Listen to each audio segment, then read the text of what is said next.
Hi, this is David Dickens, and today we are going to talk about one of my most feared topics, your feelings. So I give a lot of financial answers in my office, but a lot of times the answers that we need to come up with have to do with your feelings. So what we're going to do today is talk through some of the topics that come up in my office and how they relate to your financial plan and your feelings. I hope you find something in here just for you. I'll go get Walter, and we'll get started.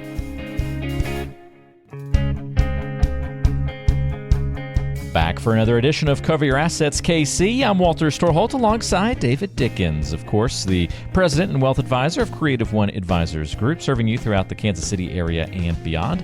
We're online at creativeoneadvisorsgroup.com. David, great to be with you again this week. How's life treating you? Well, life's treating me pretty well, Walter, but I think any listeners from the last podcast know that you were about to be a first-time father, and lo and behold, you are. So the real question is, how are you doing? I'm doing great, yes. Listeners, if I told David, if I say anything incoherent on the show today, just give me some grace. We're just going to pretend that didn't happen and just move on, right? So, no, it's been good. Baby, we were scheduled for an induction, and so it was kind of funny, David, because we'd been geared up for baby could come any day, and then when they were like, hey, we're going to schedule the induction, for whatever reason, it kind of took away that whole, okay, it could come any day mentality. And we were then really set on the day that the induction was scheduled for.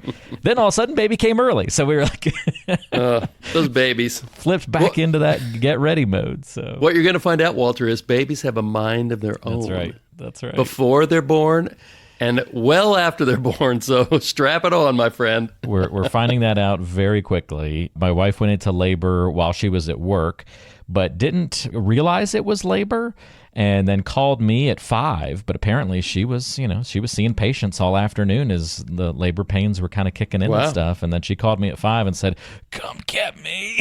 She just thought she'd eaten a rough lunch, or what? Yes, yeah. She thought she was having some GI stuff, and so she was like, "No, I don't think this is it. This is not it. No, we've got the induction in a week and a half. It's fine, no big deal." And as soon as I saw her, I was like, "Oh yeah, we're having a baby." It needed that outside perspective. That is pretty awesome. Yeah, congratulations. So it was fun. It was a good time. And then Saturday morning he came, and it's been a blast ever since. Pretty cool. We're pretty excited about it. So I'm sure I'll have lots of good little baby stories to share with you over the coming months as we do these shows. No doubt. So. And a few sleepless nights. Not sleepless, but pretty restless. Yeah, restless. Yeah, for sure. Well, let's talk about, speaking of feelings, I could do lots of segues here. Babies, they have those big feelings, right? So not a great way to express them other than crying at this point. So we're going to talk about a little bit more adult feelings here, but do they belong in your financial plan or not? Is there space for them? Is there a place for them? And I found this interesting, David. You said to begin with, you made me chuckle over here that this thing kind of scares you. Like this is the conversation you don't really want to have. Well, I'm not a big feelings guy. However, as I mentioned in the intro, so I give financial advice all day long, but I also have to be really good. I have to be on my game about asking good questions so that clients can explore their own feelings about non-financial questions, which weave their way into the plan. So we're going to cover some of those today, but it's not something you can say to your advisor, well, what do you think? Because what we're going to talk about today are things that are specific to each client and how they feel about their life going forward. So it's something they have to explore themselves, and it's up to me to make sure that I push them toward exploring those so that the plan we have is totally suited for them and not some generic piece of junk that they could pull off the internet. Yeah, this could go a lot of different ways, right? Hey, this is how we feel about this, and you might take the role of pushing back and say, well, hey, here are the consequences if you feel like that. Or, hey, this is how we feel, and yeah, okay, let's adapt the plan to that feeling. So you may have to say, hey, let's hold those feelings in check a little bit, or hey, that's okay, those are valid. Let's move forward with that in mind, and we'll make the proper adjustments. So we'll see how that plays out as we go through some various scenarios today. We've got 5 or 6 to kind of look at different angles here where emotions might pop pop up in conversation with an advisor and as you put together your financial plan. So one I'm sure happens all the time, David, to get us started here is, the question of, do you care that much about where you live? That old, where are you going to live and what your housing going to look like in retirement opens up a whole bunch of feelings and questions. Yeah, that is really central to a lot of people's, when they're in their mid to late 60s, figuring things out. What's that going to look like? So that could take two different angles. One might be the city or state where you live. So I have a number of clients that have moved from their hometown, home city, to be closer to grandkids. Rarely do I have somebody who moves that they're closer to a parent of theirs. But it's pretty common that they say, you know what, we're here in our town and all of our grandkids are someplace else, so we're going to move there. Now I have other clients that say, nah, we're just going to go visit them, and that's close enough for us. The piece that comes up more often is, am I going to stay in my home? Do I want to hunker down? Let's say you're a couple, and you're going to care for each other. You're going to have people come in, but you're not planning on doing the downsizing thing or the independent living thing or whatever. A number of clients have gone a fewer percentage of my clients have gone the downsizing route. Because what they found is that downsizing, what it means is you're probably going into a smaller but way more equipped and technologically advanced home. So you might spend the same amount for your downsized home for the house that you're selling.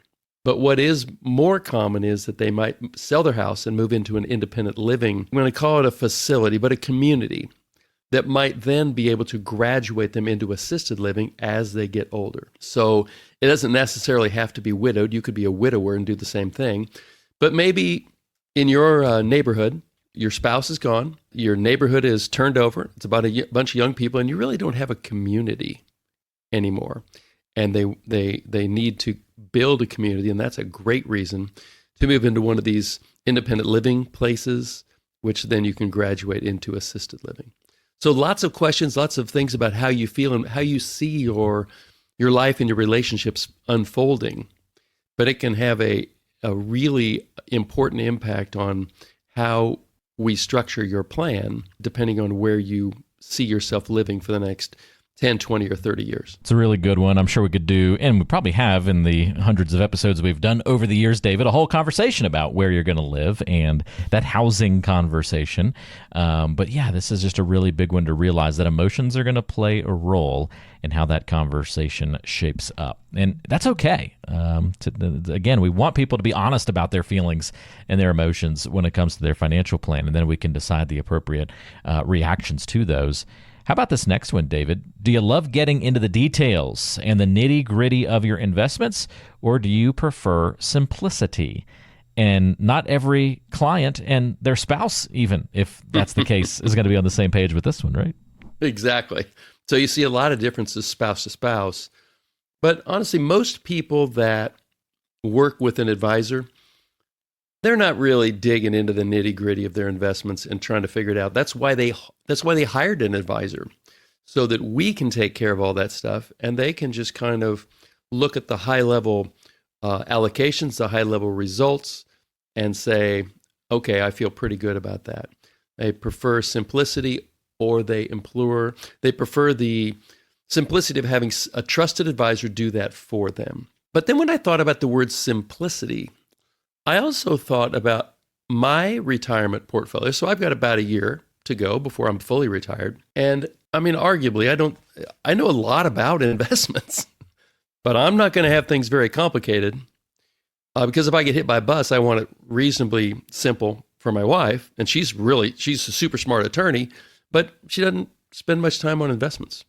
And so there's nothing to say that complex is better. Simple can be really good, especially when you're retired, making sure that the retiree understands what they own, the positives and the negatives, the ups and the downs. Generally speaking, in fact, I have on a sheet I look at every day in my office, simple is harder than complex. That's a Steve Jobs quote. But we work really hard to provide solutions that are pretty simple, because that's way harder than doing something really complex. I'm not sure. Hopefully that meant something to our listeners, but I love, whether you're working for doing yourself or whether you're working for an advisor, I would encourage you to look at a more simplistic route for your retirement investments and your plan, and not get overly complex. It made total sense to me, David. It resonated with me when I go to put emails together for folks, as you know, they're maybe wanting to do a podcast, and so I'm kind of sending them some details and a quote and what all's involved and that whole thing with launching a new show and just everything that goes into it.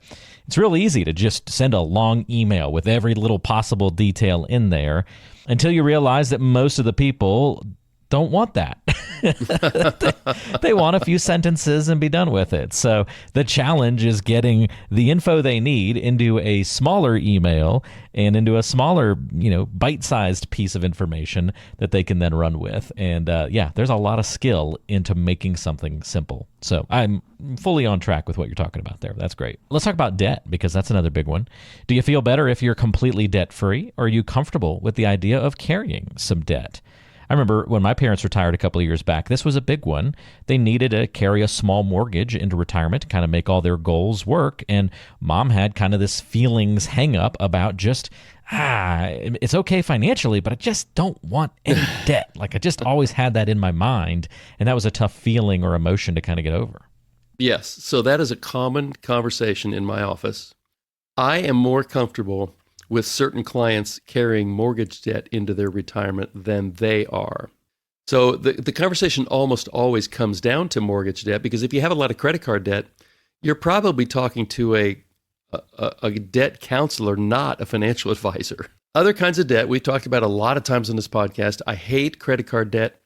I'm not a big fan of automobile debt. But when you're in retirement, the only kind of debt that, and this is not specific financial advice for you, but the only really kind of debt that I'm comfortable with would be somebody with some mortgage debt. And hopefully it's relatively small. It's got a low fixed rate to it.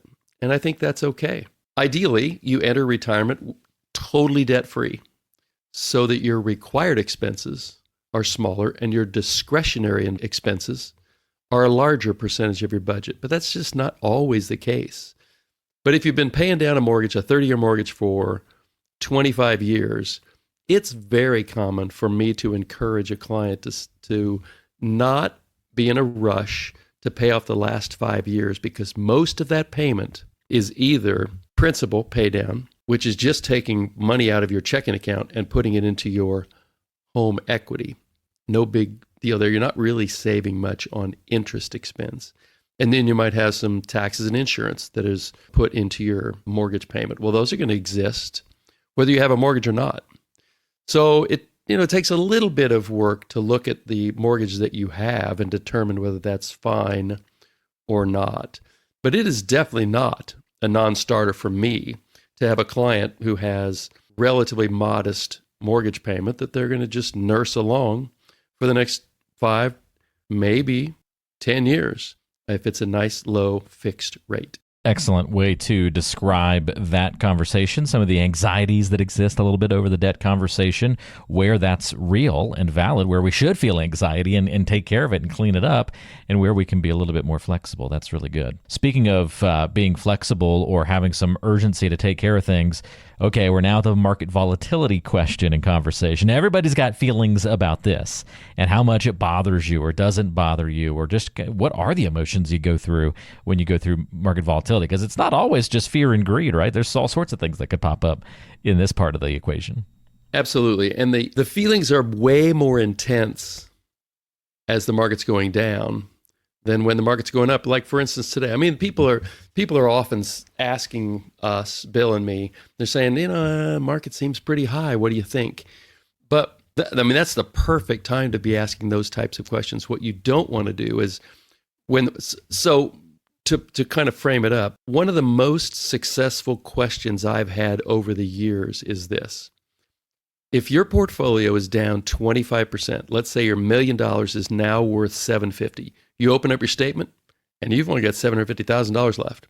You had a $2 million IRA. Now it's down to $1.5 million. And then I ask this question: will you ask me to, 1, reduce risk, 2, wait it out, or 3, increase my risk? And the answer to that question, when the market's down, tells me a lot about your risk tolerance.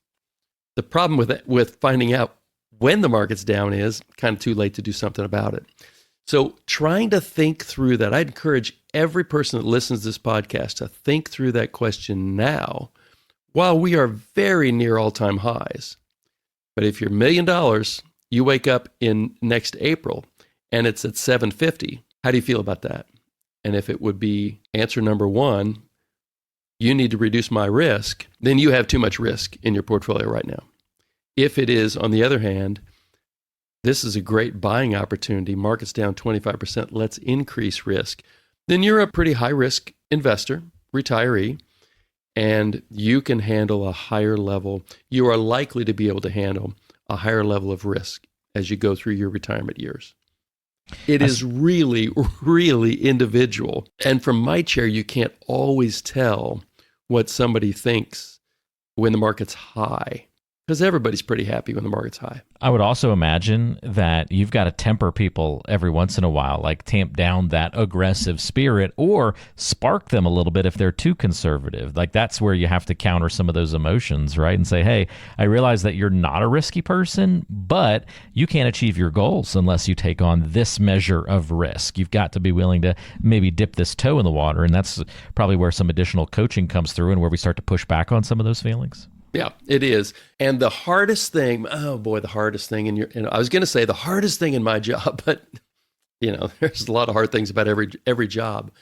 But if somehow or other we have misread that person's willingness to tolerate market fluctuations, boy, they are tough conversations when the market's down. And that's when you really have to step up and say, okay, here's where we are. And it would be a really bad decision to decrease risk now when the market's down that far. That's not a conversation anybody wants to have with a client. So these are the times right now when you want to make sure you have everybody well positioned, because at some point, next month, next week, next month, 6 months from now, we're going to have another 20 or 25% downturn. And you don't want somebody calling you up and saying, oh my gosh, we've got to get to safety. Bad time. Yeah, that's a really bad time to try and make everything happen the way you want it to. That's why advanced planning is so important. And before we give you the final couple of things to be on the lookout for, if you do want to put together a financial plan in a way that perhaps you haven't before, a written plan, one that's comprehensive, that looks at all the different moving parts of a financial life and how to best prepare to get to and through retirement, David can walk you through that, and the great team, of course, at Creative One Advisors Group. You can go through David's CPR process, that complete planning review, by calling 913-317-1414 or online at creativeoneadvisorsgroup.com. And we've got links to that contact information in the description of today's show as well. All right, let's talk about spending, and in particular, how much flexibility do you want in your spending?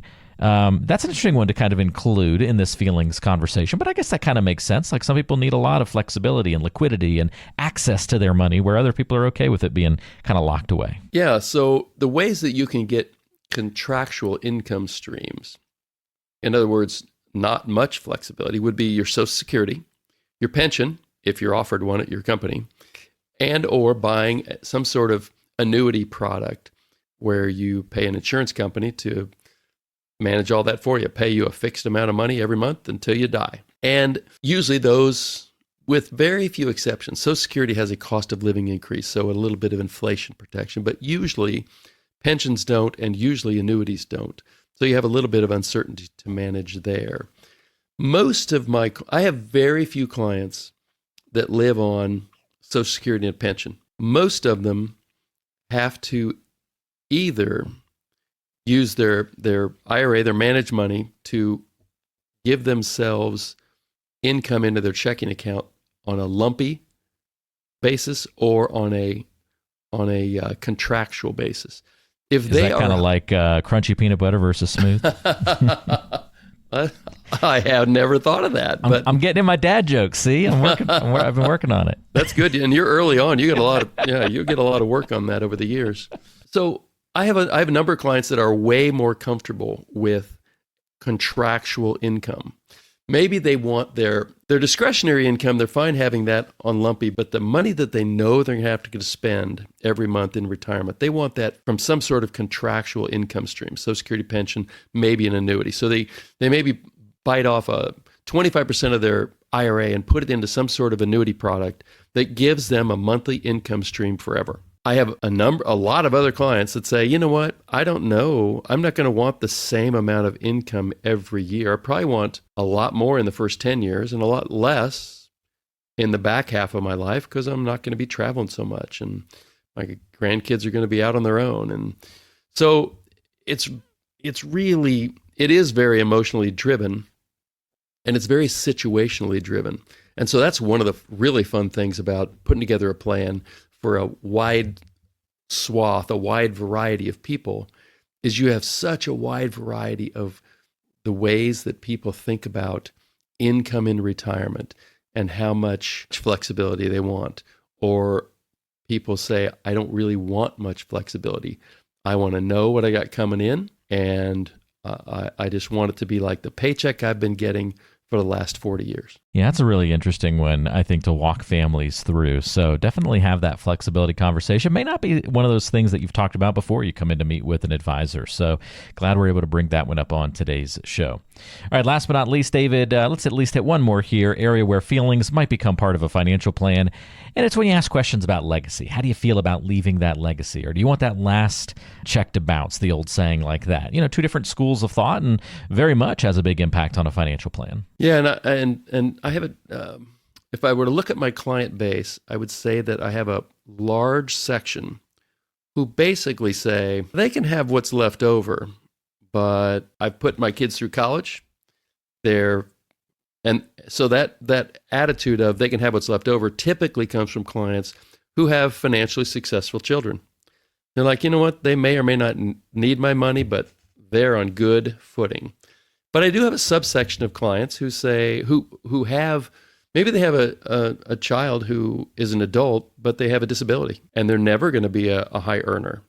And so that creates a real emotional need, probably a real need too, but certainly an emotional tug to leave a financial legacy for that particular child. I also have several clients, they tend to be younger, but not always, maybe in their 50s, 60s, but they express concerns about the work environment that their 20-something or 30-something year old kids are going to encounter over the next 10, 20, 30 years. A lot of times what comes up in that conversation is what artificial intelligence might do to their career paths over the next 10, 20, or 30 years. And that has sparked some pretty good discussions of, I want to make sure I leave at least this amount of money to each of my kids because I'm concerned about what kind of work environment they're going to have when they get into their 40s and 50s. So that's another one. In fact, all of these have been pretty client specific. It takes a bit of discussion, and a lot of times hopefully they get some questions posed to them in our office, and then they take them home and kick them around for a week or a month or a quarter. And then we discuss them the next time we get together. So there is a ton of your financial plan that has to do with your feelings about money. And so you ignore those at your own risk, but they're also some of the most difficult things to spend time thinking about. So if I would encourage our listeners, it's hard to say how many of our listeners have a real solid financial plan. But if you feel like you have a solid financial plan and maybe you haven't spent enough time on these softer, more squishy topics, I'd encourage you to spend some time on those and just make sure while things are going well that you have explored the more emotional pieces of your financial plan. A lot easier to fix and get on track when markets are at all-time highs. A little trickier to fix when we're in the middle of a downturn. Yeah, got to make sure we're doing these things in advance. I mean, if one of these things in conversations slips through the cracks, like that's one thing. But if you're raising your eyebrows because 2, 3, 4, 5 or more of these you feel like kind of susceptible to, or you haven't really covered or gone through the details of these items in your financial plan, that's a red flag. And that's not an insurmountable red flag, but it's a red flag. And it means let's do something about it. Let's take action. And that's what you can do if you want to work specifically with David. Certainly, that's great. You can contact him through that information that we gave out a few minutes ago. Again, it's in the description of today's show. Spark up that conversation. Make sure you're on the right track to achieve your retirement goals. But yeah, definitely just take action on these things. Have these conversations with a spouse and with a qualified professional, and move forward. Take action so that you're ready for all the fun that retirement's going to bring. Well, David, thank you so much for guiding us through the show today. Really appreciate it, and we'll look forward to catching up with you again soon. Yeah, you have some fun with that baby and get some sleep, and we'll talk to you in 2 weeks. We'll try to do a little bit of both of those things. Absolutely. Thanks, David. Thanks, everybody. We'll see you next time right back here on Cover Your Assets, KC. Creative One Advisors Group has been proudly serving families in the Kansas City metropolitan area since 2003. Over the years, we've evolved to help meet the needs of our clients, becoming KC Financial Advisors in 2010. In November 2021, our advisory business was acquired by Creative One Wealth LLC, C1W, and in January 2025, we officially adopted the name Creative One Advisors Group. Previous episodes were recorded under the branding of KC Financial Advisors, which has since been rebranded as Creative One Advisors Group. Any references to KC Financial Advisors should now be understood as referring to Creative One Advisors Group. Investment advisory services are offered through Creative One Wealth LLC, a registered investment advisor. Creative One Advisors Group is a DBA of Creative One Wealth. Insurance services are offered through licensed insurance professionals. Investment advisory services are provided in accordance with the fiduciary duty of care and loyalty that includes putting your interest first and disclosing conflicts. Insurance services have a best interest standard, which requires recommendations to be in your best interest. Creative One Wealth is not affiliated with or endorsed by any government agency and does not provide tax, legal, or estate planning advice or services. Investing involves risk, including the potential loss of principal. No investment strategy can guarantee a profit or protect against loss. Neither asset allocation nor diversification can ensure a profit or guarantee against losses. None of the information contained herein shall constitute an offer to sell or solicit any offer to buy a security or any insurance product. Insurance product guarantees are backed by the financial strength and claims paying ability of the issuing company. The Creative One family of companies includes Creative One Wealth LLC, a registered investment advisor, Creative One Securities LLC, member FINRA SIPC, and a registered investment advisor, and Creative One Marketing LLC. These companies share common ownership. Additional details regarding advisory services are available in our firm's ADV Part 2A and Form CRS.